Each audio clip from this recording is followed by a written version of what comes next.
आदिवासी समाजाच्या शाश्वत विकासाच्या दृष्टीने एक ऐतिहासिक टप्पा गाठत कशेळे कर्जत येथे उभारल्या जाणाऱ्या आदिवासी भवनाच्या भूमिपूजनाच्या तयारीसाठी आढावा बैठक आज दिनांक 27 जुलै 2025 रोजी सकाळी 11 वाजता पॅरामाउंट रिसॉर्ट कर्जत येथे संपन्न झाली। या बैठकीला आमदार श्री महेंद्र थोरवे यांची प्रमुख उपस्थिती होती।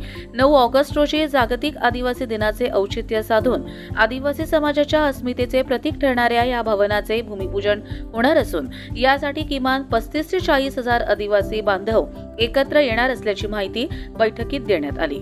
संपूर्ण आदिवासी समाजात या उपक्रमामुळे उत्साह आणि आनंदाचे वातावरण आहे। या बैठकीत बोलताना आमदार महेंद्र थोरवे यांनी स्पष्ट शब्दांत सांगितले, हे आदिवासी भवन नाही तर माझ्या आदिवासी बांधवांचे मंदिर आहे। हा समाज माझी ताकद आहे आणि त्यांच्या उन्नतीसाठी मी कायम खंबीरपणे उभा राहणार आहे। शिक्षण, पाणी, आरोग्य, हक्क, अधिकार यासाठी प्रत्येक स्तरावर मी शासन दरबारी लढा देणार आहे। कर्जत लाईव्ह साठी रामदास माळी, कशेळे।